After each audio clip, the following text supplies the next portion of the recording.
श्री शिव शंकर कैलाशपति की आरती, भक्त जनों को भव सागर से तार। श्री शिव शंकर कैलाशपति की आरती, भक्त जनों को भव सागर से तारती। श्री शिव शंकर कैलाशपति की आरती, भक्त जनों को भव सागर से तारती। श्री शिव शंकर कैलाशपति की आरती, भक्त जनों को भव सागर से तारती।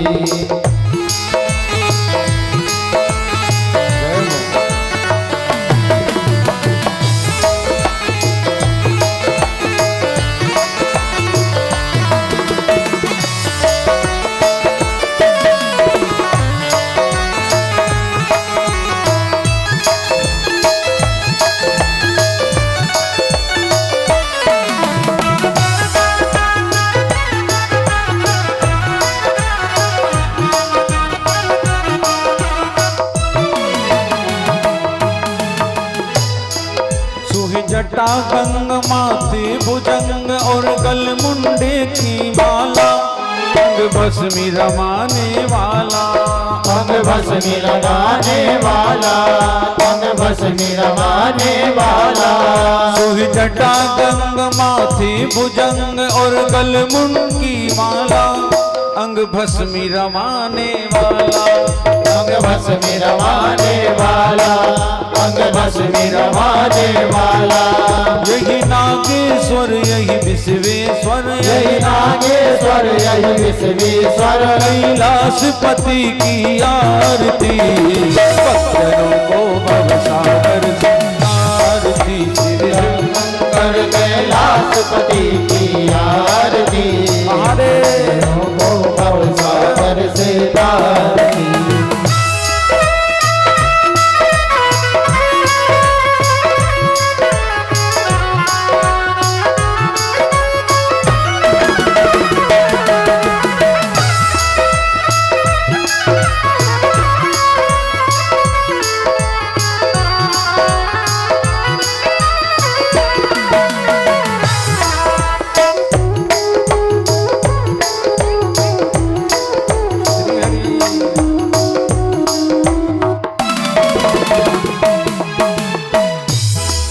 यही शांति चित्त पावन पुनीत पापों को मिटाने वाला, डमरू को बजाने वाला, डमरू को बजाने वाला, डमरू को बजाने वाला। यही शांति चित्त पावन पुनीत पापों को मिटाने वाला, डमरू को बजाने वाला, डमरू को बजाने वाला, डमरू को बजाने वाला। प्रलयंकर यही शिव शंकर, यही प्रलयंकर यही शिव शंकर, यही प्रलयंकर यही शिव शंकर, यही प्रलयंकर यही शिव शंकर। डमरू को बजा की आरती, भक्तजनों को सागर आरती। शिव शंकर कैलाशपति की आरती, भक्तजनों को भव सागर से तारती।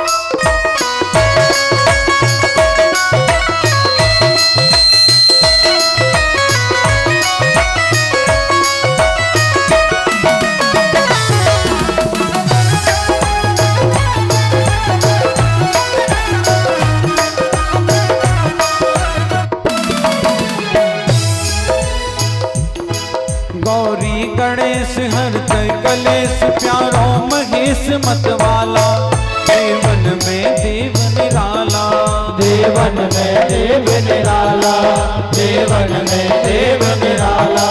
गौरी गणेश हर करती कलेश प्यारो महेश मतवाला देवन में देव निराला देवन में देव निराला देवन में देव निराला यही नीलकंठ यही विषधारी यही नीलकंठ यही विषधारी यही नीलकंठ यही विषधारी यही नीलकंठ यही विषधारी श्री महाकाल की आरती सपनों को भवसागर आरती श्री शिव शंकर कैलाशपति की आरती भक्तजनों को भवसागर से तारती श्री शिव शंकर कैलाशपति की आरती भक्तजनों को भवसागर से तारती निर्गुण गौरम करुणावतारम संसारसारम भूमिहारम सदा वदन्तं हृदयारविन्दे तवं भवानी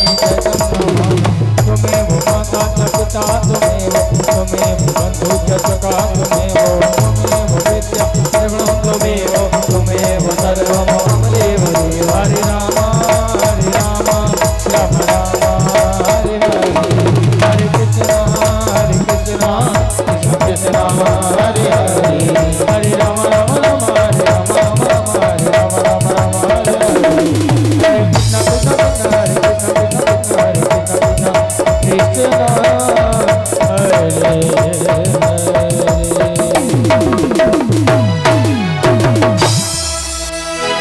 बोलिए शिव महापुराण की जय। जले सिद्धिगणम पुष्पे देवादिवंदनम आरोग्यार्थे आत्मादिवंदनम हस्तो प्रक्षाल्या मंत्र पुष्पांजलि हरि ओम जगने न जगया माया जनता देवा नमः शिवाय हरि ओम नमः शिवाय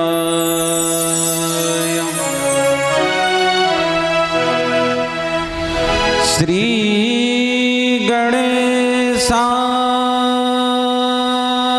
गणेशाय नमः श्री सरस्वत्यै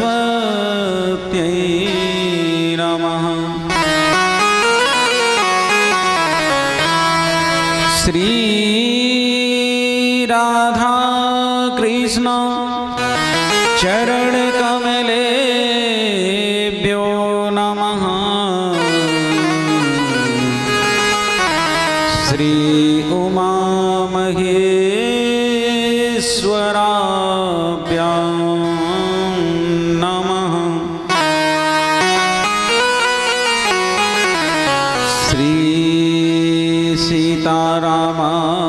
सीतारामाभ्यां नमः श्री सद्गुरु श्री रावतपुरा सरकाराय नमः श्री मातृपितृ चरण कमलेभ्यो नमः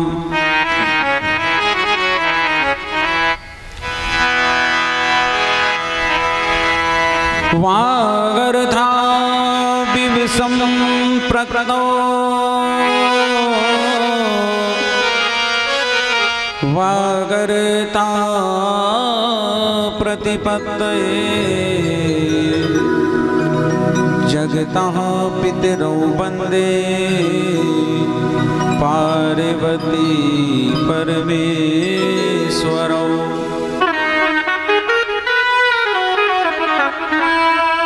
ध्येयं सदा परिभवाग्नमभीष्टदोहम् तीर्थास्पदं शिवविरञ्चनुतं शरण्यम् भृत्यार्तिहं प्रणतपालभवाब्धिपोतम्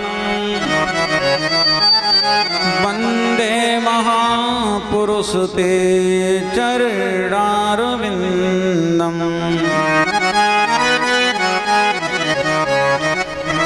खण्डमण्डलाकारं व्याप्तं येन चराचरं तत्पदं दर्शितं येन तस्मै श्रीगुरुवे नमः। जयन्ती मंगला काली भद्रकाली कपालिनी दुर्गा क्षमा शिवा दात्री स्वाहा स्वधा नमोस्तुते।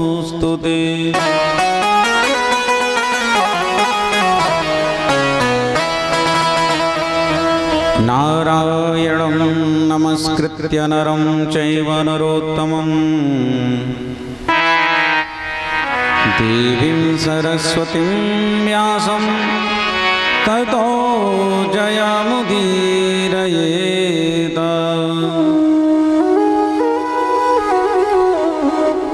सर्वे भवन्तु सुखिनः सर्वे सन्तु निरामयाः सर्वे भद्राणि पश्यन्तु मा कश्चित् दुःखभाग् भवेत्। बोलिए श्री शिव महापुराण की जय हो। श्री गणेशी महाराज की श्री शिव पार्वती भगवान की श्री वेदव्यासी महाराज की श्री सूत जी महाराज की श्री राघवेंद्र सरकार की श्री द्वारिकाधीश भगवान की श्री राधा रानी सरकार की भारत माता की नमः। पार्वती पदये हर हर महादेव।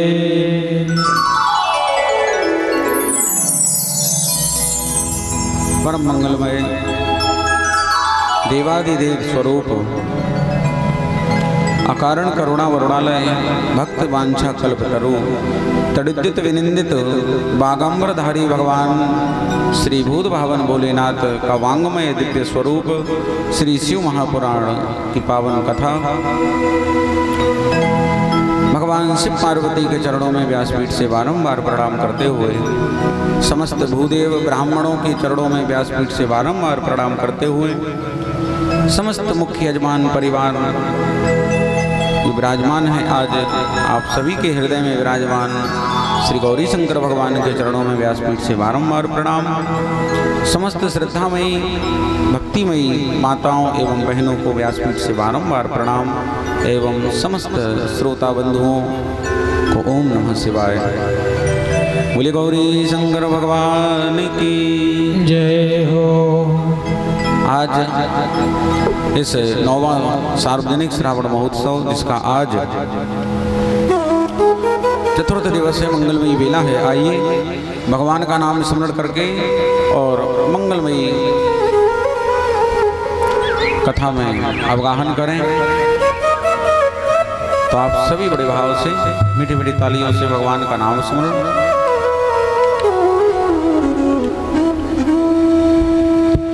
हर पल तुम्हारी याद आती रहे राघव आती रहे। हर पल तुम्हारी याद आती रहे राघव आती रहे। हर पल तुम्हारी याद आती रहे राघव आती रहे। हर पल तुम्हारी याद आती रहे राघव आती रहे। तेरी छवि मन को तेरी छवि मन को लुभाती रहे। हर पल तुम्हारी याद आती रहे राघव आती रहे। हर पल तुम्हारी याद आती रहे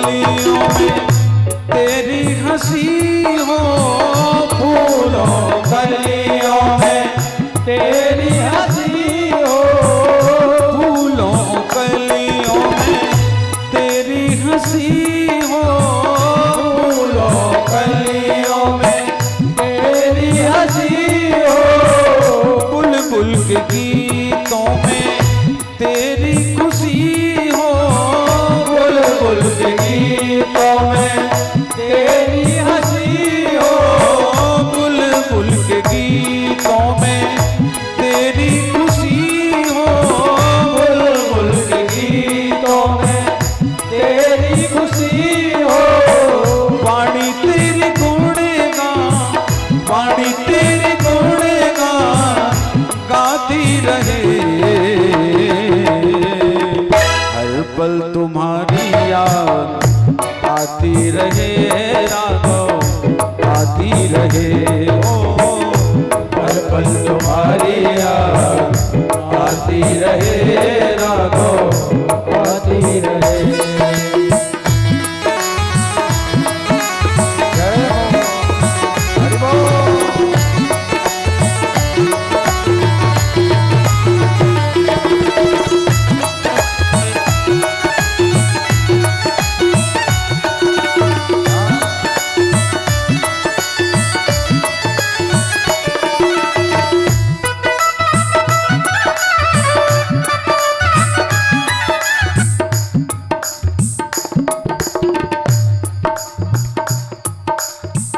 कुछ भी नहीं था सिवा तेरे प्यारे, कुछ भी नहीं था सिवा तेरे प्यारे, कुछ भी नहीं था सिवा तेरे प्यारे, कुछ भी नहीं था सिवा तेरे प्यारे, जो कुछ भी है सब तेरे हवाले, जो कुछ भी है सब तेरे हवाले, नैनों में तेरी छवि, नैनों में तेरी छवि समाती रहे,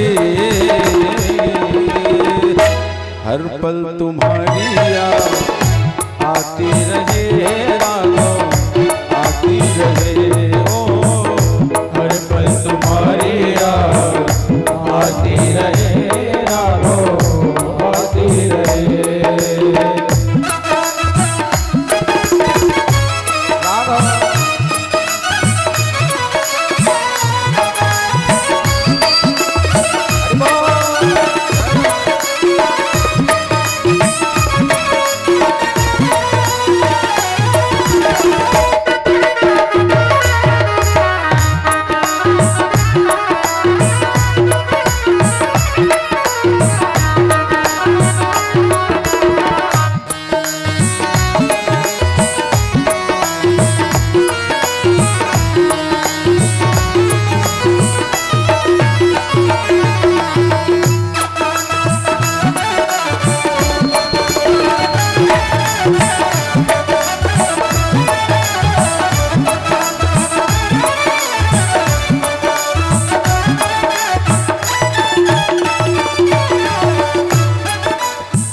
प्रभु हम भक्तों की चाह यही है, प्रभु हम भक्तों की चाहे नहीं है, प्रभु हम भक्तों की चाह यही है, प्रभु हम भक्तों की चाहे यही है, श्री राम मिलने की आस जगी है, श्री राम मिलने की आस लगी है, मेरी जिह्वाएं ना, मेरी जिह्वाएं ना गाती रहे,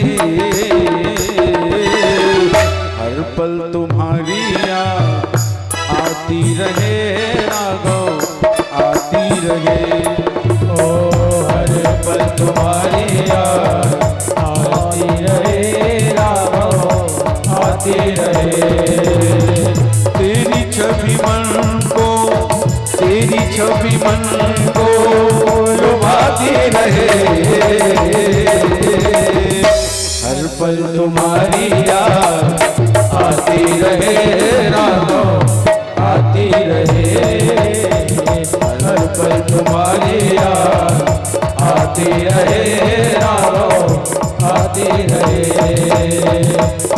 आती रहे राघो आती रहे राघो आती रहे। बोली राघवेंद्र सरकार की जय, श्री शिव महापुराण की जय हो। तस्तम सती ब्रूहि क्वासं भुस्ते नमो गतः एकाकी विपिने कस्मा तागत पतिना विना। प्रयागराज में सूत जी महाराज प्रयाग के ऋषियों को और नैमिषारण्य में तो कथा चलती रहती है। जो सौनकादिक ऋषि श्रवण करते हैं तो सूत जी महाराज सौनकादिक ऋषियों को कथा सुना रहे हैं कि जब हम प्रयाग पहुंचे तो बहुत सारे ऋषिगण इकट्ठे हो गए, एकत्रित हुए और उन्होंने भी शिव कथा को सुनने की इच्छा प्रकट करी। तो शिव कथा हमने उन्हें सुनाई, वही सौनकादिक ऋषियों को सूत जी सुना रहे हैं। कल आप सभी ने पावन सती चरित्र की किस प्रकार भगवान की कथा को सुनने के लिए भूत भावन भोलेनाथ गए, लेकिन भगवान शिव ने तो कथा को सुना, बड़े सुखी भये। लेकिन भगवान की कथा सुनने से क्या होता है? भोलेनाथ को सुख प्राप्त हुआ, यानी सुख मिलता है भगवान की कथा को सुनने से। अधिकांश लोगों को आपने देखा होगा कि अगर मोबाइल में या टीवी में कथा देखते देखते या सुनते सुनते उन्हें झपकी आ जाती है, सो जाते हैं। अधिकांश लोग कथा सुनते सुनते सोते हैं। जैसे चाचा जी सो जाते हैं, हमने कई बार देखा है। आदरणीय पटेरिया जी अपने माँ साहब जी कथा लगा तो अपने मोबाइल में और बैठे बैठे वहीं लुढ़क जी सुनत सो जाते, कथा सुनते सुनते। तो कथा को सुनने से सुख मिलता है, सुख शांति मिलती है कथा सुनने से। और जब सुख मिलेगा शांति मिलेगी, और जब शांति मिलेगी तो स्वाभाविक है कि निद्रा आएगी, बेचैनी नहीं होगी। शिव जी ने कथा को सुना, लेकिन सती जी ने कथा को नहीं सुना। कथा नहीं सुनी तो इन्हें बेचैनी हुई, इन्हें बेचैनी है। जब भगवान शिव ने प्रणाम किया भगवान राम को सच्चिदानंद सच्चिदानंद कह करके, तो सती जी को लगा सच्चिदानंद किसको कह रहे हैं। इन्हें बड़ी बेचैनी हुई है जानने की कि सच्चिदानंद कैसे हो सकते हैं,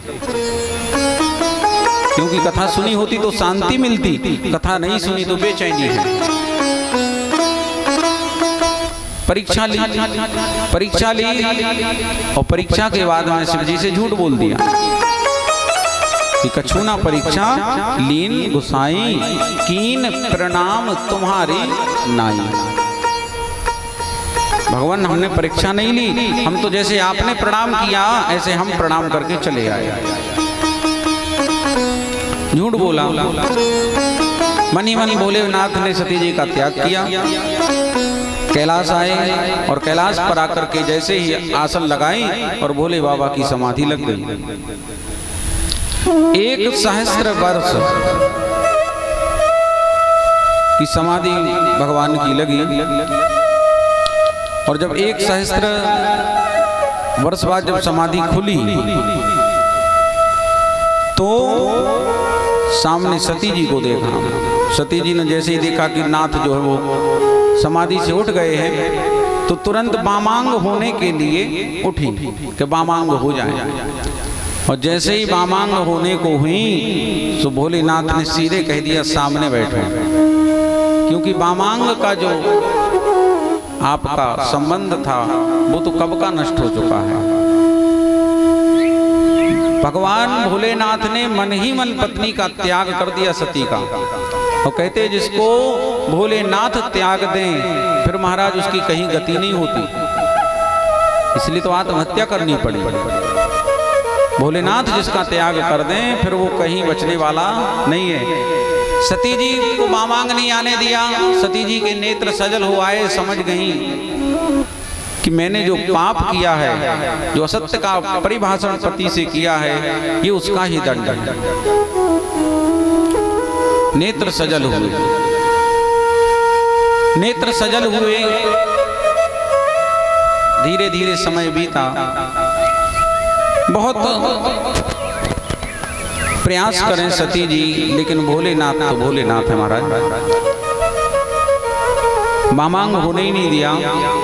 सती जी दिन रात अब चिंता में रहने लगी, बेचैनी रहे। इसका पति त्याग कर दे, ध्यान रखो, पति बोले कैसा भी हो, पति कैसा भी हो, और यदि उसने त्याग दिया तो फिर उस पत्नी की कहीं भी इज्जत नहीं रहती, सम्मान नहीं रहता। फिर चाहे वो कहीं भी चली जाए, भले ही माँ बाप के यहाँ जाए, लेकिन वो सम्मान फिर नहीं बचता है। तो पति से ही सम्मान पत्नी का होता है। सती जी दिन रात चिंता में, आत्मग्लानि से भरी हुई है, लेकिन कुछ न बोल सकते। भोलेनाथ समझ गए कि ये बड़ी चिंता, बड़े दुख में है, पीड़ा में है। तो भोलेनाथ रोज बातों में लगाएं, रोज भगवान की कथा को सुनाएं, लेकिन सती जी को कुछ भी अच्छा नहीं लगता, कुछ भी नहीं भाता, कुछ भी अच्छा नहीं लगता। एक दिन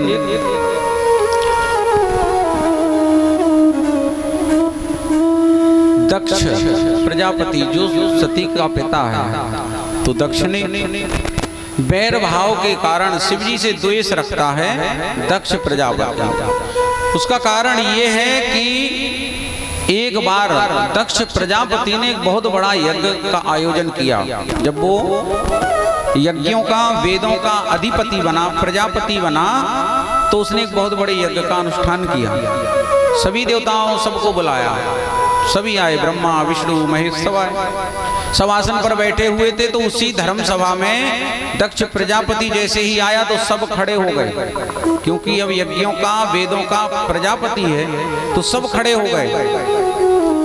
लेकिन शिवजी खड़े नहीं हुए। शिवजी बैठे थे सिंहासन पर, शिवजी खड़े नहीं हुए। मन में सोचने लगे कि ये तो हमारे ससुर साहब हैं, ससुर हैं, अच्छा हैं असुर, लेकिन अब ससुर तो कहना पड़ेगा। तो ससुर हैं, हम इनके दामाद हैं, तो वैसे ही पूज्य हैं। और फिर मन ही मन नमस्कार शिवजी ने कर लिया, लेकिन वैसे हाथ नहीं जोड़ पाए, खड़े नहीं हो पाए कि खड़े होकर हाथ जोड़ के खड़े हो जाते कि आप तो प्रजापति हैं। तो ऐसा शिवजी ने कुछ नहीं किया, मन ही मन प्रणाम किया, मन ही मन नमस्कार किया। और ये विचार करने लगे कि हमारे ससुर हैं, इनके दामाद हैं, तो वैसे ही पूज्य हैं, और फिर ससुर को दामाद से पैर नहीं छुआने चाहिए, ये अपना नियम है। 3 का नियम बनाया गया था, बेटी से माँ बाप को कभी पैर नहीं छुआने चाहिए। दूसरा, भांजे, जो भांजे भांजिया हो, तो भांजे से भी पैर नहीं छुआते, और दामाद से भी नहीं। ये 3 पूज्य माने गए हैं। महाराज सबने प्रणाम किया, दक्ष ने देखा, लेकिन शिव ने प्रणाम नहीं किया। तो शिव ने कि तस्मिन् अवसरे दक्षा प्रजापति पति प्रभु आगम तत्र सुप्रीतः सुवर्चस्वी अद्रक्षया। अरे देखो, इसको देखो, ये आकुलीन, ये निर्लज्ज, ये शिव, ये अपने आप को सर्वे सर्वा देवादिदेव माने बैठा है, जो ये मुझे प्रणाम तक नहीं करता। मेरी तो मति मारी गई थी कि ब्रह्मा जी के कहने के अनुसार मैंने अपनी पुत्री इसको दे दी कि देवैर्ना भागम लवताम सहेव शमशान वासी कुल जन्महीना। अरे देवताओं, इस आकुलीन को देखो, जो मरघट में तो वास करता है, मरघट में वास करता है, ना इसके कोई जन्म का अता पता, ना इसके माता पिता का अता पता, आकुलीन है, ये कुलहीन है। जब ऐसा भला बुरा कहा, शिव जी खड़े हुए उस सभा को छोड़ करके चले आए। बोले शंकर भगवान की। शिव जी तो चले, लेकिन नंदी बाबा से नहीं रहा गया। किससे नहीं रहा गया? जो नंदी साथ में गए थे शिव जी के, जो भगवान के वाहन हैं और साक्षात धर्म है, उन धर्म श्री नंदी महाराज से नहीं रहा गया। दक्ष के जब इन वचनों को सुना तो नंदी ने क्रोधित होकर के श्राप दिया। दक्ष, अरे जिनका नाम मात्र यदि उच्चारण कर लिया जाए तो सभी यज्ञ सफल हो जाते हैं, और तू ऐसे देवादिदेव महादेव का असम्मान कर रहा है, ये तूने ठीक नहीं किया। श्राप देता हूं कि जिस मुख से तू इतना अनिर्वाच्य बोल रहा है, जो गलत वचन बोल रहा है, तेरा ये मुख बकरे का मुख हो जाएगा। ये नंदी महाराज ने श्राप दिया। बोले भक्तवत्सल भगवान की। और जब ये श्राप दिया तब दक्ष ने भी उसकी भर्त्सना की। दक्ष क्रोधित होकर के कहने लगा, अरे रुद्रगणों, नंदी, तुम सब वेद और ब्रह्मर्षियों के द्वारा त्यागे जाओगे। तुम पाखंडी, जटा, भस्म और अस्थियों को धारण करने वाले हो। ये दक्ष ने कहा। नंदी वहां से चले आया। तब से दक्ष का एक ही सपना था कि कैसे भी जहां भी मौका मिलेगा वहां हम शिव को नीचा दिखाएंगे। कई लोगों की ये क्वालिटी होती है, क्वालिटी कहेंगे इसको, अपने आप को श्रेष्ठ और दूसरे को नीचा दिखाना किन्हीं लोगों का शौक भी होता है। और फिर इधर तो प्रभुता है, दक्ष के पास पद है प्रजापति का, पहली आहुति ही उसी के नाम से छोड़ी जाती है। जब अपन यज्ञ करते हैं, वेदी हवन करते हैं, तो सबसे पहला जो ग्रास देते हैं घृत का, घी की आहुति पहली, ध्यान देना, ओम प्रजापतये स्वाहा। प्रजापति से ही स्टार्ट, वो 5 आहुतियां जो देते हैं स्टार्ट में देते हैं अपन, तो प्रजापति को पहली आहुति। तो प्रजापति को जब पहली आहुति मिलेगी तो प्रजापति को तो अहंकार आएगा कि नहीं को अस जन्मा जग माही, प्रभुता पाए ताहे मद नाही। श्री राम जय राम जय जय राम, श्री राम जय राम जय जय राम, श्री राम जय राम जय जय राम, श्री राम जय राम जय जय राम। नहीं को अस जन्मा जग माही, कोई ऐसा संसार में पैदा नहीं हुआ जिसको पद मिला हो और पद के बाद उसे थोड़ा बहुत अहंकार, अहम ना आया हो।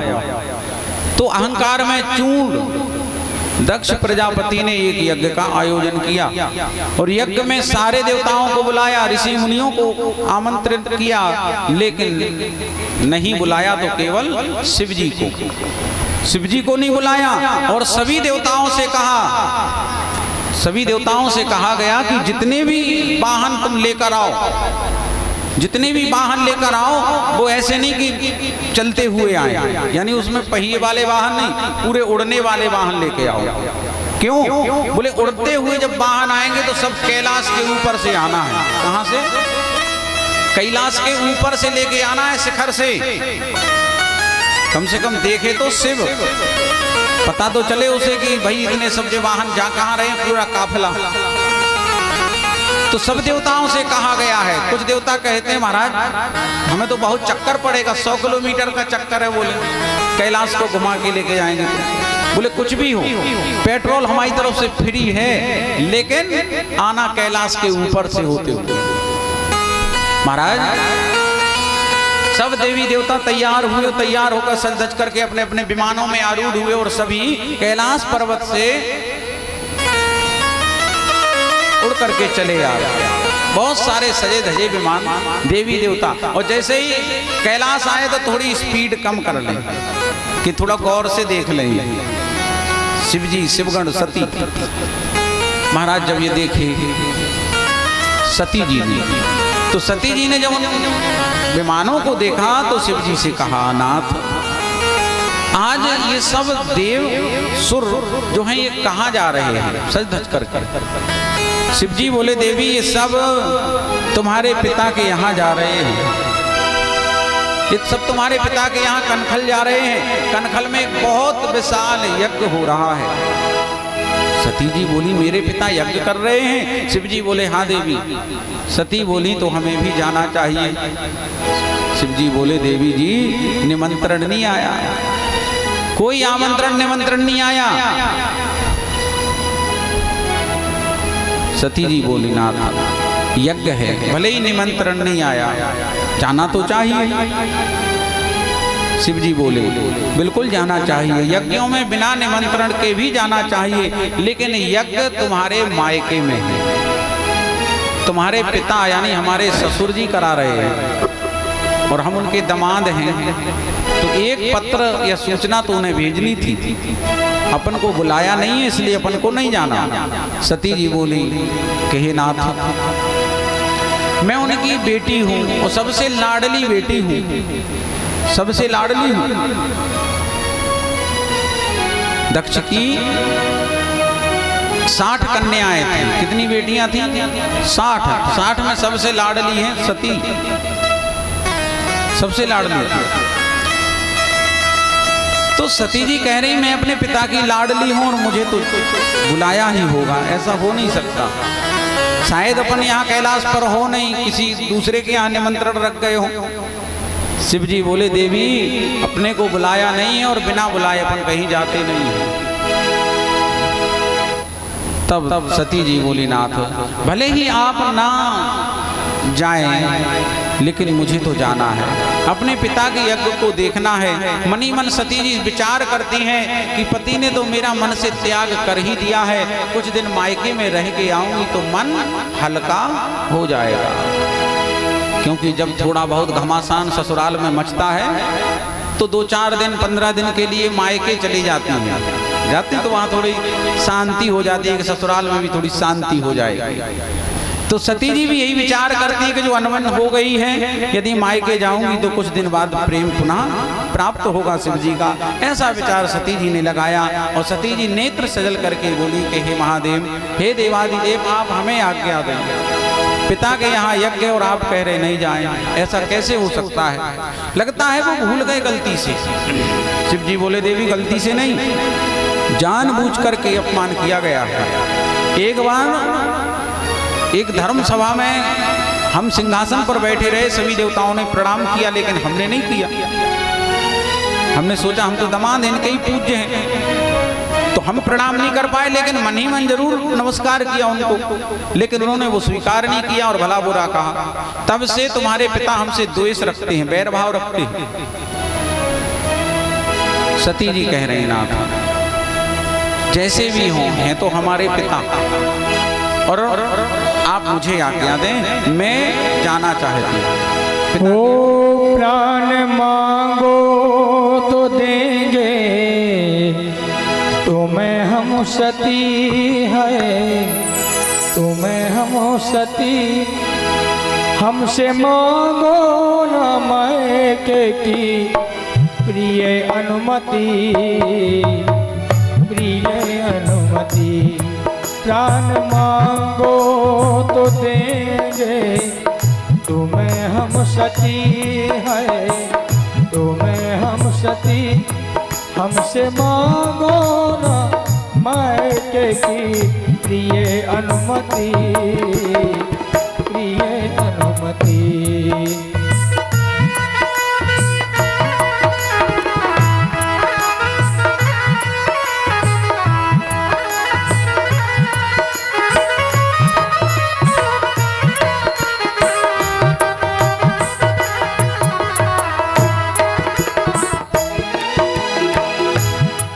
बैर हमसे तुम्हारे पिता ने किया, सो बुलाया ना हमको ना न्योता दिया। बैर हमसे तुम्हारे पिता ने किया, सो बुलाया ना हमको न्योता दिया। ऐसे लोगों से हो होती है, हमेशा क्षति है, हमेशा क्षति। हमसे मांगो ना मायके की प्रिय अनुमति, प्रिय अनुमति। प्राण मांगो तो देंगे,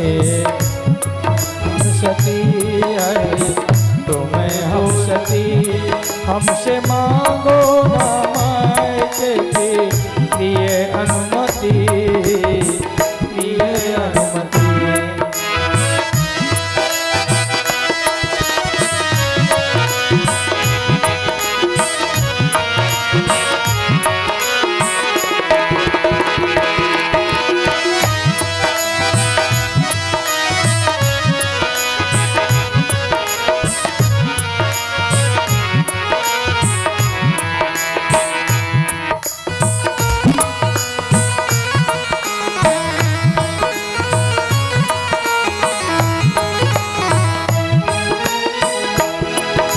बुलाए अगर तुम वहाँ जाओगी, सच कहता हूँ प्रिय तुम भी पछताओगी। बिन बुलाए अगर तुम वहाँ जाओगी, सच कहता हूँ प्रिय तुम भी पछताओगी। अपने घर का ही होगा वो प्रजापति है, प्रजापति। हमसे मांगो ना मायके की प्रिय अनुमति, प्रिय अनुमति। प्राण मांगो तो देंगे, तुम्हें हम सती है, तुम्हें हम सती। हमसे मांगो ना मायके की प्रिय अनुमति, प्रिय अनुमति।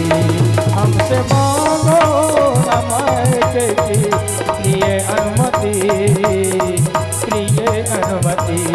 हमसे मांगो ना मायके की प्रिय अनुमति, प्रिय अनुमति।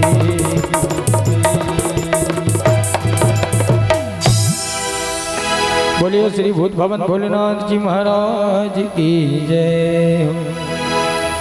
बोली श्री शिव महापुराण की जय हो। ओम नमः शिवाय।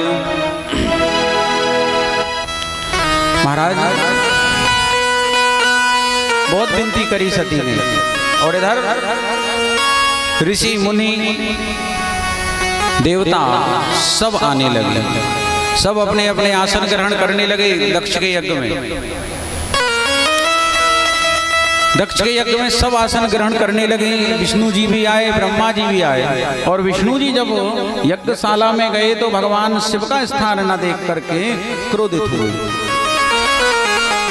दक्ष से कहा, दक्ष तुमने शिव का स्थान क्यों नहीं दिया, शिव को स्थान क्यों नहीं प्रदान किया। तब दक्ष कहने लगा, भगवान आप हमारे इस यज्ञ को पूर्ण करें, सफल बनाएं। दक्ष ने कहा, भगवान शिव तो आकुलीन है, मरगटवासी है, और ऐसे आकुलीन के लिए यज्ञ में स्थान नहीं होना चाहिए। ये हमने बंद कर दिया, आज से यज्ञ में स्थान नहीं होगा। विष्णु जी बोले, दक्ष इतना अहम ठीक नहीं है। और इतना कहते इतने में आ गए दधीची। दधीची मुनि की कथा आप लोगों ने सुनी होगी। इंद्र ने हड्डियां मांगी थी वृत्तासुर को मारने के लिए।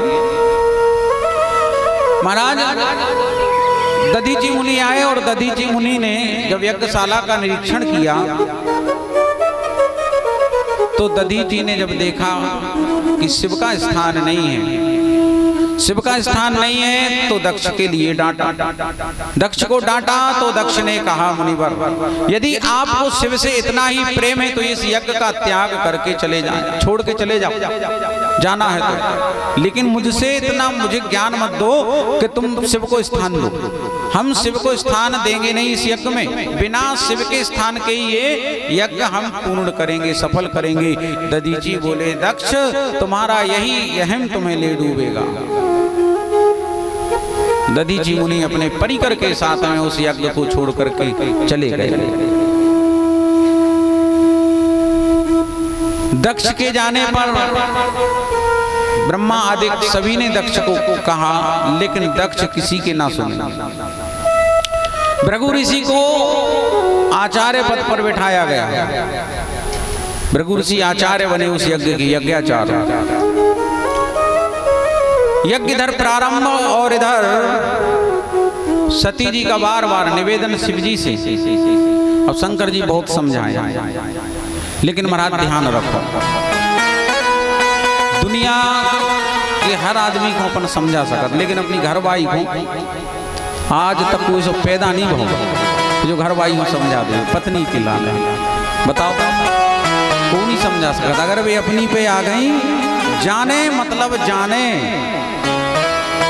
सुना थे कि नहीं सुना? सबसे ज्यादा लड़ाई जो नए जोड़ा होते हैं पति पत्नी के, अधिकांश में यही बात पे लड़ाई होती, तुम मायके नहीं जाओ, बस। तो मायके पे से सबसे ज्यादा संग्राम छिड़ता है, मायके नहीं। तो इधर सती जी भी मायके की जिद करके बैठी हैं। भगवान समझ गए भोलेनाथ ये मानेंगी नहीं, बहुत रोक रहे लेकिन मान नहीं रही। भगवान शिव जानते हैं कि सती वहां जाएगी तो उसका वहां शुभ नहीं होगा, अच्छा नहीं होगा, ये शिव जी जानते हैं, लेकिन रुक भी नहीं रही। भावई मेट सके त्रिपुरारी, बड़े से बड़ा संकट भावई मेटने में सक्षम है भोलेनाथ, लेकिन शिव जी के बार बार रोकने पर भी सती नहीं रुक रही। कारण क्या? बोले हरि इच्छा भावी बलवाना। इसमें हरि की इच्छा लगी है, और जिसमें हरि की इच्छा लगी हो महाराज, फिर कोई कुछ नहीं कर सकता। शिव जी ने भी कह दिया कि जाओ, चली जाओ। तो सती जी अब क्या करें? शंकर जी ने तो कहा, लेकिन कहा कैसे? बुरे मन से, क्योंकि शंकर जी जान गए कि वहां जाएंगी और ये आत्मदाह करेंगी। तो ये सती अब दोबारा ऐसी हमें देखने को तो नहीं मिलेंगी। तो शिव जी के नेत्र सजल हो आए और कहा ठीक है, यदि नहीं मानती देवी तो चली जाओ, लेकिन मेरा मन तो नहीं कह रहा कि तुम जाओ। तो सजल नेत्रों से शिव जी विदा कर रहे सती को, और सती को लगता है कि शिव जी गुस्से में कह रहे, नाराज है, क्रोध में है।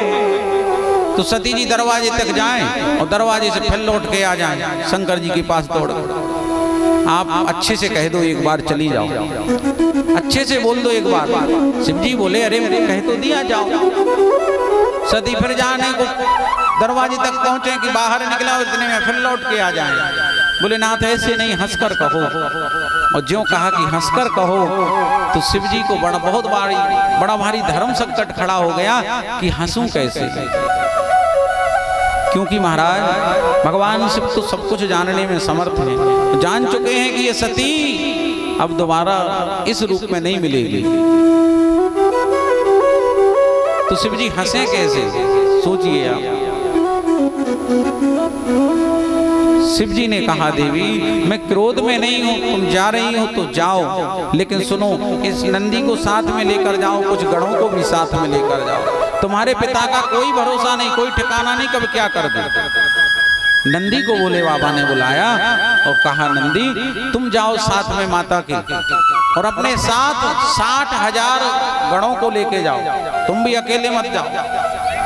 तो 60,000 शिव के गण और नंदी माता सती को लेकर के और पिता के यज्ञ में कनखल पहुंचे। वहां पहुंचे, बड़ा भारी मनोरम दृश्य, बहुत विशाल विराट यज्ञशाला, सब कुछ ये देखा सती जी ने। जैसे ही पहुंचे तो महाराज दक्ष प्रजापति दिख गए, यानी पिता। लेकिन दक्ष अपनी पुत्री से बोले नहीं कि दक्ष न कछु पूछी कुशलाता, सती बिलो की जरे सब गाता। पिता ने एक बार भी नहीं कहा कि बिटिया आ गई, कारण है उसका निवेदन किया जिसको त्याग पति ने कर दिया महाराज, वो कहीं की नहीं, पिता भी नहीं, जो सबसे लाडली थी, पति ने त्याग किया है। इसलिए सती का सम्मान मायके में भी नहीं है, पिता भी नहीं बोले कि सादर भले ही मिली एक माता, भगिनी मिली बहुत मुस्काता। सादर भले मिली एक माता, माँ का दिल नहीं माना हृदय, गले लगा लिया बिटिया को। सामने दक्ष खड़े हुए, नैन जैसे ही तिरछे नैन क्रोध में दिखा तो तुरंत माने अलग किया। बहनें मिली और बहनों ने देखा, अरे सती तुम कैसी आ गई बहन? हम तो सुना था कि पिताजी ने तुम्हें तो न्योता तक नहीं भेजा यज्ञ का, तुम कैसे आ गई बिना बुलाए? तो कुछ हंस रही, सब हंसते महाराज। पति से सम्मान होता है। सती जी विचार करने लगी, खैर कोई बात नहीं, यज्ञ में आए हैं, चलो यज्ञ के दर्शन करें। और जैसे ही अंदर गए यज्ञ में, भृगु ऋषि आचार्य पद पर बैठे यज्ञाचार्य हैं, वेद मंत्र पढ़ रहे हैं, स्वाहाकार चल रही है। चारों तरफ देखा तो ब्रह्मा का भी स्थान है, विष्णु का स्थान है, इंद्र का, वरुण का, कुबेर का, लेकिन कहीं भी शिव का स्थान नहीं है। और जब शिव का स्थान नहीं देखा, सती जी ने नेत्र आंसू झरझर करके गिरे। क्रोध में भर आई सती और क्रोध में भर करके सोचने लगी कि मेरा अपमान हुआ तो कोई बात नहीं, लेकिन मेरे पति का अपमान, मेरे पति का अपमान कि यद्यपि जगदा ऋण दुख नाना, उस सब ते कठिन जाति अवमान। सबसे कठिन होता है अपमान। पति का अपमान देखा सती जी ने वहीं पर, यो निंदितम महादेवम निंद्यमानम शृणोति वा ताभुवौ नरकम यातो यावच्चंद्र दिवाकरो। सती कहने लगी उसी यज्ञशाला में कि हे देवों, हे ऋषियों, हे आचार्यों, जिसने भी शिव की निंदा की है या जिन्होंने भी सुनी है, वे सब नरकगामी होंगे, सब नरकगामी होंगे। मुझे अपने पति का अनादर, मुझे अपने पति का अनादर देखना पड़ रहा है, इसलिए मैंने अपने जीने का अधिकार ही छोड़ दिया है। इस कुबुद्धि मेरे पिता दक्ष को बुद्धि नहीं आई अब तक, और मैं नहीं चाहती कि मुझे कोई दक्ष की बेटी कहे। जो शिव से द्वेष रखता है, ऐसी की बेटी मैं कहलाना पसंद नहीं करूंगी, इस देह को ही त्याग कर दूंगी। और योगाग्नि के द्वारा भगवती सती ने आत्मदाह कर लिया। शंकर भगवान की सती जी ने आत्मदाह योगाग्नि से किया और उसी यज्ञशाला में जल गई। नंदी और जो 60,000 शिव के गण गए थे, हाहाकार करने लगे, धिक्कार है इस यज्ञ को, धिक्कार है दक्ष को। ऐसा करके महाराज 60,000 में से करीब 50,000 रुद्रगणों ने अपने ही शस्त्रों से अपने आप को छेद कर लिए। अपने शरीर में जो शस्त्र लिए थे, बाण आदि, उनसे ही छेद करके 50,000 रुद्रगण वहीं पर मर गए। स्वतः उन्होंने भी आत्महत्या की, स्वयं मरे। ये सब दृश्य देखकर बचे खुचे 10,000, तो ये सब इन्होंने चढ़ाई कर दी, यज्ञशाला में चढ़ाई करी। जो यज्ञ था वो यज्ञ महाराज आकाश में उड़ने लगा। जो पूरी यज्ञशाला बनी थी वैसे उड़ने लगी। सारे देवता सब इधर उधर भागने लगे और महाराज रुद्रगण जो है वो मारने लगे।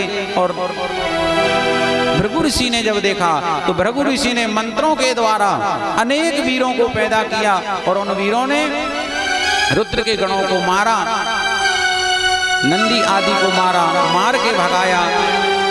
सभी पहुंचे कैलाश और उससे पहले नारद जी वहां पहुंच गए और नारद जी ने सारी कथा वहां की बतलाई। इतने में नंदी पहुंचे, नंदी ने भी वही बताया। और जब ये कहा तो शिव जी के नेत्रों से आंसू गिरे, क्रोध में भर करके जटा उखाड़ी और जैसे ही जटा को जमीन पर पत्थर पर पटका तो उस जटा के दो भाग हो जाते हैं। एक भाग में वीरभद्र पैदा होते हैं और दूसरे भाग से महाकाली पैदा हो जाती हैं। बोल वीरभद्र भगवान की, महाकाली मैया की जय हो। महाकाली, एक भाग से महाकाली, एक भाग से वीरभद्र पैदा हुए। वीरभद्र ने कहा, नाथ आदेश करें क्या करना है। वीरभद्र को भगवान शिव ने कहा कि वीरभद्र जाओ और दक्ष को उसके किए हुए का दंड दो। वीरभद्र चले, वीरभद्र चले, हजारों लाखों शिवगणों को साथ में लेकर के वो चढ़ाई कर दी। देवताओं को इतना मारा, ऋषियों को, मुनियों को, आचार्यों को महाराज मार मार के ध्वस्त कर दिया। पूरी यज्ञशाला को विध्वंस किया वीरभद्र ने। अंतोगत्वा जो भृगु ऋषि थे और वे क्या करते थे कि मंत्रों के द्वारा वीरों को पैदा कर रहे थे, यानी जो लड़ाके थे उनको पैदा करते मंत्र के द्वारा। वीरभद्र चढ़ गए छाती पर भृगु की, और भृगु की छाती पे चढ़ करके वो दाढ़ी, भृगु ऋषि की दाढ़ी थी बहुत अच्छी, तो जब भी मंत्र बोलते तो एक हाथ से दाढ़ी ऐसी ऐसी अपनी, कोनो कोनो बाबन को देखियो, बाबा जो रहे उन्हें आदत हो तो अपनी दाढ़ी पे ऐसे हाथ फेरते ही रहेंगे, इसे मतलब वो तो उन्हें पसंद है वह दाढ़ी। तो ऐसे ही भृगु ऋषि को दाढ़ी पसंद थी अपनी, तो उस दाढ़ी को वीरभद्र ने ऐसे पकड़ के खींच दिया तो पूरे बाल ऐसे खिंचे चले आए और चिल्लाते रह गए भृगु ऋषि। पूसा नाम के देवता थे तो वो हंस रहे थे, बढ़िया हंस रहे थे। जब ये सती जी ने दाह किया तो वो खिलखिला के हंस रहे थे। नंदी ने कहा वीरभद्र से कि ये पूसा नाम का देवता, ये सब हंस रहे थे। महाराज ऐसे मुक्के मारे कि पूसा नाम के देवताओं के दांत तोड़ दिए, दांत। भगनाम के देवता, जो भगनाम के देवता महाराज आंखें निकाल रहे थे तो भगनाम के देवताओं की आंखें फोड़ दी, किसी के हाथ तोड़े, किसी के पांव तोड़े। ऐसा कोई देवता, ऋषि, मुनि, आचार्य नहीं जिसको कुछ ना कुछ वीरभद्र ने ना किया हो। किरण कौशल वीरभद्र का लखी और सब देव भागने लगते हैं। कोई घायल किसी के अंग कटे, सब भागे भागे फिरते, सब इधर उधर भागने लगे, सब भागे। ब्रह्मा और विष्णु जी कहने लगे, देवताओं यदि अपना भला चाहते हो तो भागो। सब भागने लगे, और जब सब भागने लगे तो वीरभद्र ने सामना किया विष्णु का, विष्णु का सामना किया। विष्णु जी ने सुदर्शन और ज्यों सुदर्शन चलाया, भगवान वीरभद्र ने शिव जी का ध्यान करके और सुदर्शन को वहीं पर स्तंभित कर दिया, ना हिले ना डुले, एक जगह स्थायित्व हो गया सुदर्शन का। सुदर्शन का स्थायित्व हुआ और अमोघ शस्त्र विष्णु जी पर मारा, विष्णु जी अचेत हो गए। जब सारे देवी देवताओं को सबको दंडित कर दिया वीरभद्र ने, जाकर के शिव की शरण ग्रहण की और भगवान शिव नेत्रों से तो आंसू गिर ही रहे हैं सती के विरह में, और इधर सारे देवता देवी सब एकत्रित हुए कि इस यज्ञ का क्या होगा। क्यों? बोले यज्ञ को वीरभद्र ने दक्ष की गर्दन काट डाली और दक्ष की गर्दन मस्तक काट करके यज्ञ कुंड में स्वाहा कर दी। अब यज्ञ कैसे पूर्ण हो, सभी देवता इसी चिंता में। तब ब्रह्मा जी ने कहा यदि शिव चाहे तो दक्ष पूर्ण यज्ञ जो है वो पूर्ण हो सकता है। सभी भगवान शिव की शरण में गए, सभी ने भूत भावन भोलेनाथ भगवान से प्रार्थना की। ओम नमः शिवाय, ओम नमः शिवाय, हरे हरे बोले नमः शिवाय, नमः शिवाय, ओम नमः शिवाय, हरे हरे बोले नमः शिवाय, नमः शिवाय, ओम नमः शिवाय, हरे हरे बोले नमः शिवाय, नमः शिवाय, ओम नमः शिवाय, हरे हरे बोले नमः शिवाय, नमः शिवाय, ओम नमः शिवाय, हरे हरे बोले नमः शिवाय, ओम नमः शिवाय, ओम नमः शिवाय, हरे हरे बोले नमः शिवाय, नमः शिवाय, ओम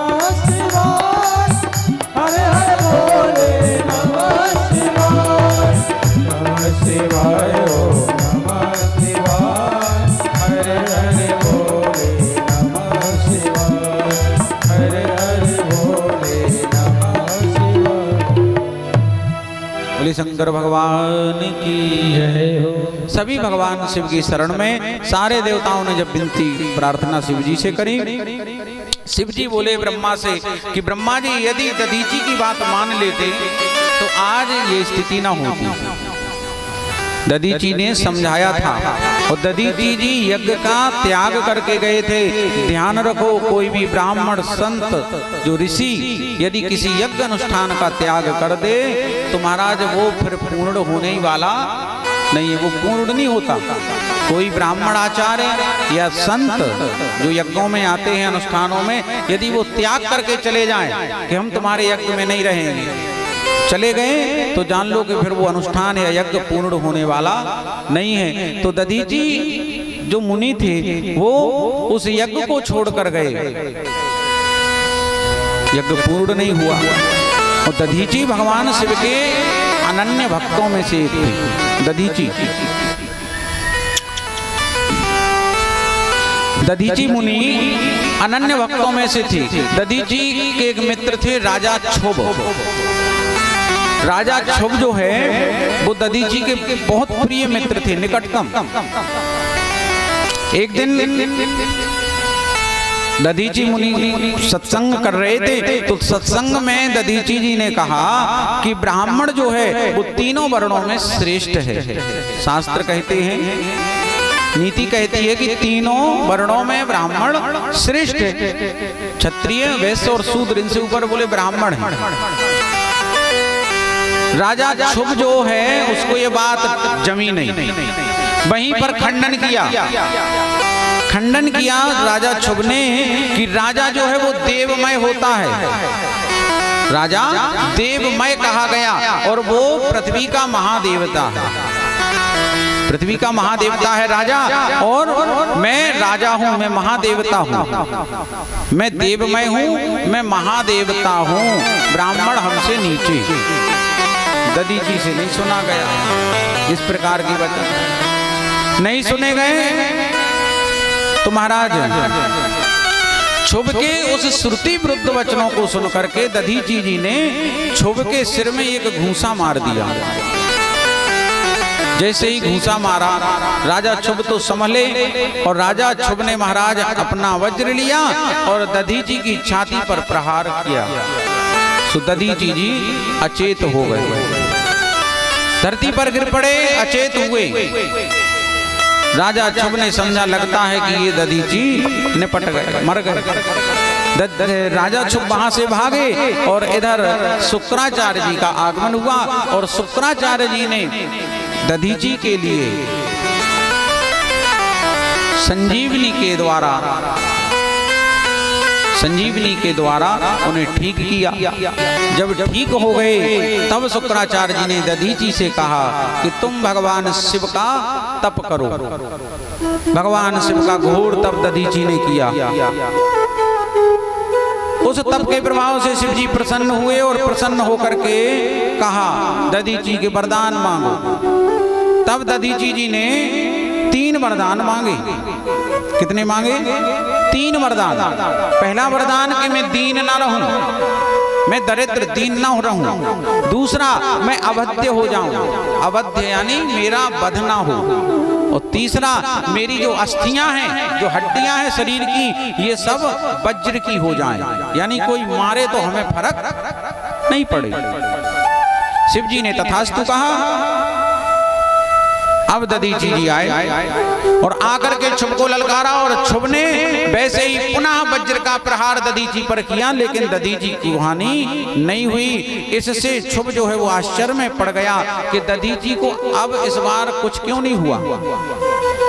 तो क्षुभ ने भी दधीची को परास्त करने के लिए भगवान नारायण की आराधना करी और भगवान नारायण की आराधना की। भगवान नारायण ने दर्शन दिए राजा क्षुभ को और राजा ने प्रणाम करके भगवान से कहा कि हे प्रभु, दधीची नाम का जो ब्राह्मण है उसने शिव जी की कृपा से अवध्य होने का वरदान प्राप्त किया है, लेकिन मुझे मार रहा है, वो मुझे मारता है। भगवान बोले राजन, एक तो ब्राह्मण है और दूसरा शिव का भक्त है। ब्राह्मण और शिव जी का भक्त, इनको कहीं भय नहीं होता, इनको कष्ट देने वाला समझ जाओ कि मुझे कष्ट दे रहा है। क्यों? बोले विप्रधेनु सुर संत हित लीन मनुजे अवतार निज इच्छा निर्मित तनु माया गुण गोपा। विप्र धेनु सुर संत बोले भगवान बोले राजा शुभ से राजन ये चार हमें अति प्रिय हैं और इनके लिए तो हम अवतार लेते हैं, ब्राह्मण गाय संत और देवता।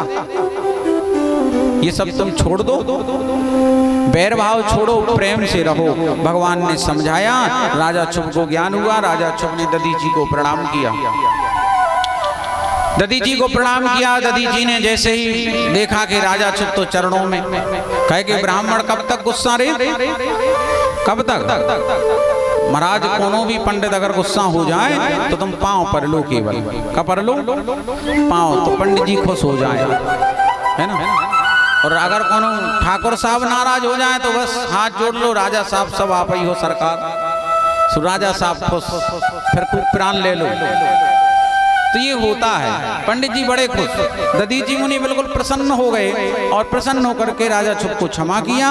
और यही दधीची मुनि, सूत जी कहते हैं ऋषियों से कि इन्हीं दधीची मुनि का जब इंद्र को पता चला कि दधीची कभी मरेंगे नहीं, यानी अवध्य नहीं है, कोई सोचे कि हम दधीची को मार दें तो दधीची को कोई मार नहीं सकता। यदि स्वयं से दान कर दें तब बात अलग है। तो इंद्र ने जो है दधीची से उनकी हड्डियों को मांगा, अस्थियों को, क्योंकि अस्थियां जो हैं वो काय की थी, वज्र की, वज्र के समान।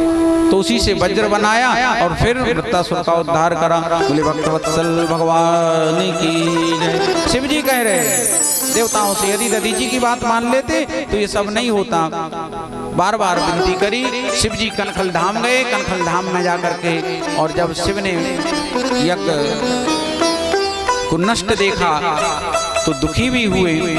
इधर जितने भी देवता थे, ऋषि मुनि आचार्य, सब इकट्ठे हो गए। सब शिकायतें कर रहे शंकर जी से।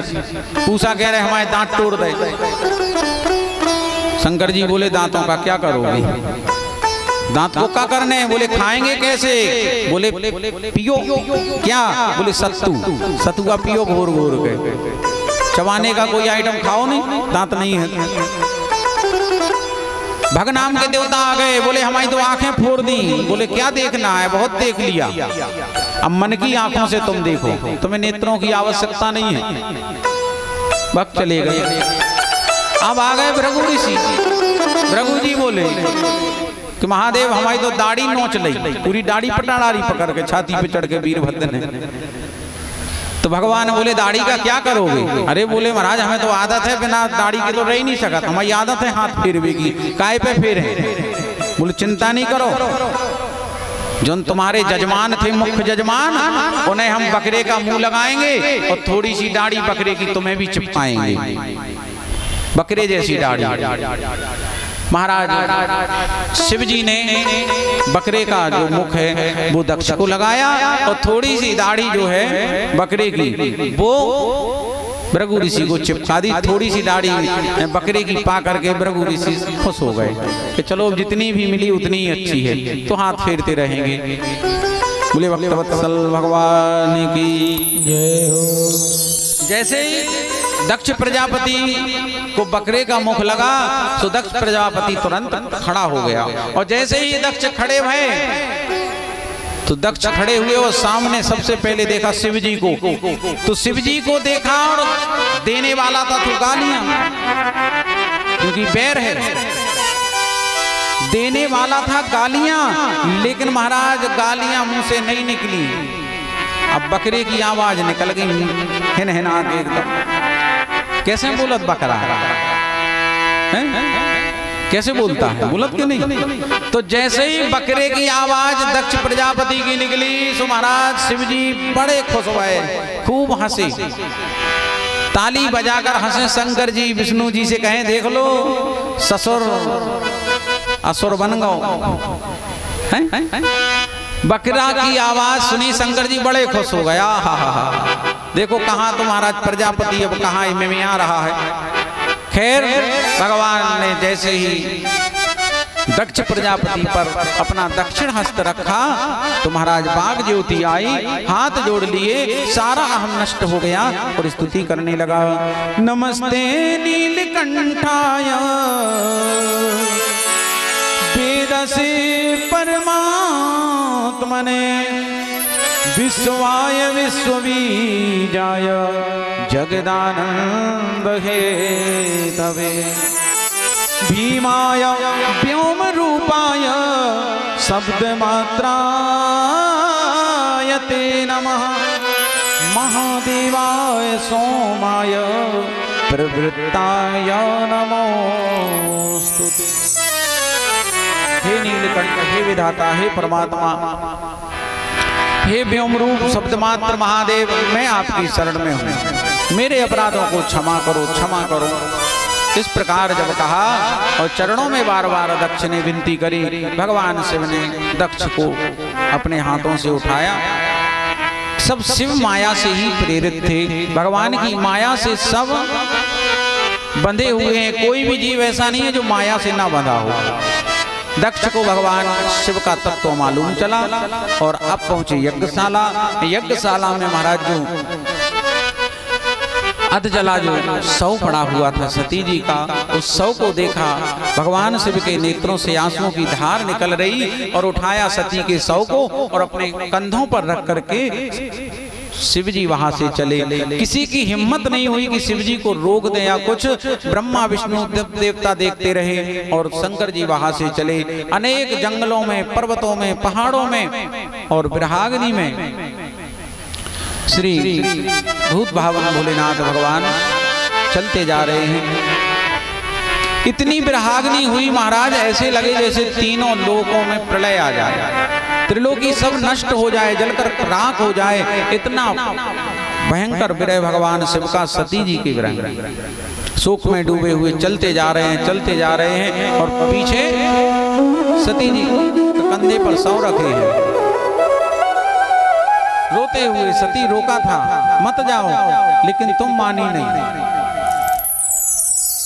याद करते और रोते हैं। और जब विरहाग्नि अपने अंतिम चरम पर पहुंची, भगवान विष्णु जी समझ गए और भगवान विष्णु ने ब्रह्मा जी से निवेदन किया कि क्या करें। तब ब्रह्मा जी ने कहा एक ही उपाय है, यदि सुदर्शन से सती जी के शव को छक्त विक्षत किया जाए तो महाराज कुछ शांति हो सकती है। और इसके बाद विष्णु जी ने सुदर्शन से सती जी के शव का खंडन किया और 51 भागों में सती जी का जो शव था वो बांटा। और जहां जहां एक एक मास का जो पिंड था, जो खंड था सती जी के, जहां जहां पर गिरा वहां एक एक शक्तिपीठों का निर्माण होता चला गया। बोल सती मैया की 51 शक्तिपीठों का निर्माण हुआ। शिव जी वहां से चलते चलते बनारस आए, वाराणसी में आए और वाराणसी में महाराज शमशान की राख लपेट करके और वहीं अपने आप को तपाने लगे। अनेक साधु संतों से भगवान की कथाओं को सुनते, लेकिन महाराज शांति नहीं मिलती। अंतोगत्वा भगवान शिव कैलाश पहुंचे और बड़ी घनघोर समाधि में भोले बाबा लीन हो गए। बोले शंकर भगवान की।